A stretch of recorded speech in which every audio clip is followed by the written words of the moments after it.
Har bitta inson bo'lishi uchun unda tana, ruh, nafs, ong berilgan. Ongi bo'lmasa u hayvon bo'lib qoladi. Yoki aytaylik ruhi bo'lmasa u o'lik bo'ladi. Endi tana bo'lmasa umuman yo'q. Nafs bo'lmasa bu farishta bo'lib qoladi. Mana shu 4 ta narsani oldidagi qarzdorligimiz bu o'zimizni sevishimiz ekan.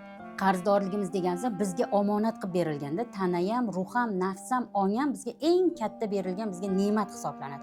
Bu ne'matlardan biz albatta so'ralamiz, to'g'rimi? Tanamiz oldidagi qarzdorligimiz bu unga beradigan e'tiborimizda, ya'ni tanamizni parvarishlashimiz. Bu nima kiradi? Misol uchun uxlashingiz bo'lishi mumkin, to'g'rimi? Dam oltirish yoki vanna qabul qilish, yoki misol uchun massaj olish yoki sport bilan shug'ullanish va hokazo. Mana shularni umumiysi o'zini sevish. Endi ruhimizga oldidagi qarzdorligimiz nima deydigan bo'lsak, ruhimiz oldidagi qarzdorligimiz bu ibodat. Ibodat, zikrlar, namoz, ro'za va hokazo. Endi qarang, aynan ruhimizni oldidagi qarzdorligimiz bu poklik ham. Ya'ni aynan mana shu narsalar o'sha zikrlarda bo'lishimiz bu xuddiki tanani cho'miltirsangiz qanday pok bo'lsa, ruhni cho'miltirish bu aynan ibodat hisoblanar ekanda. Endi ongimizga bo'lgan qarzdorligimiz nima deydigan bo'lsangiz, bu ong oldidagi qarzdorligimiz bu ilm. Ilm olish, to'g'rimi?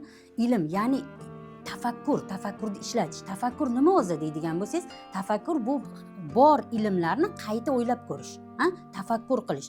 Mana shundagina biz ongimizda ozuqa paydo bo'ladi. Ya'ni o'zimizni sevamiz, ongimiz charchab qolmaydi, ongimiz misol uchun tafakkurimiz ishlab tursa, unga bo'lgan muhabbatimizni his qilib turadi u. Endi nafs degan narsa bor. Nafsda bo'lgan nima deydi, sevish qanday bo'ladi deydigan bo'lsangiz, nafsni sevishi bu nafs bilan kelishish, nafsni tarbiyalash orqali bo'ladi. Ko'p holatlarda bizda mumkin emas degan narsalar bilan biz nafsni o'ldirib qo'yamiz. Biz nafsni o'ldirishimiz kerak emas. Chunki nafs o'ldi degani bu inson yo'q degani. Chunki hech narsani xohlamaydi, hech narsani orzu qilmaydi, hech narsani maqsad qilmaydi, to'g'rimi? Demak, nafs o'lgan odam bu o'zi harakatdan to'xtagan odam hisoblanadi.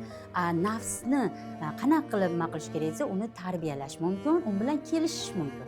Misol uchun aytaylik, shunaqa nimalar bor, aytaylik biror ishni siz qila olmayapsiz. Har kuni saharda tura olmayapsiz. Ertalabda turib yurmoqchisiz, 10 ming qadam yurmoqchisiz, lekin yura olmayapsiz, tura olmayapsiz. Siz buni nafsingiz qo'ymayapti. Sababi uyqungiz kelyapti, nafs sizni uxlatishga harakat qilyapti. Bunda qanaqa qilib nafs bilan kelishamiz desangiz, misol uchun aytishingiz mumkinki, bir o'zingiz yaxshi ko'rgan pishirig'ingizni olib qo'yib, ertalabga buni ertalab yeyman deb qo'ysangiz, o'z-o'zidan nafs sizni turgizadi.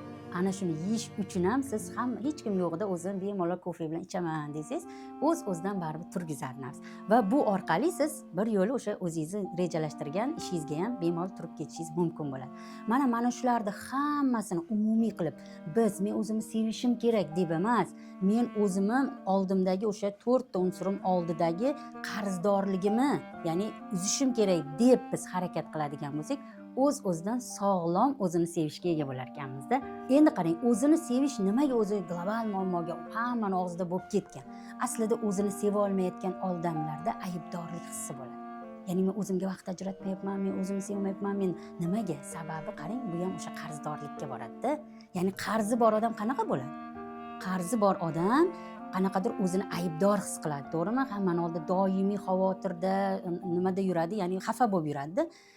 Xuddi shunday siz taningizni, ruhingizni, nafsingizni, ongingizni oldida qarzdor bo'lganingiz uchun ham o'zingizni aybdor his qilib, men o'zimga yetarli vaqt ajratmayapman degan holatda yurasiz. Mana shular hammasini qarzini uzishga ko'proq e'tibor bersak, o'zimizni sevgan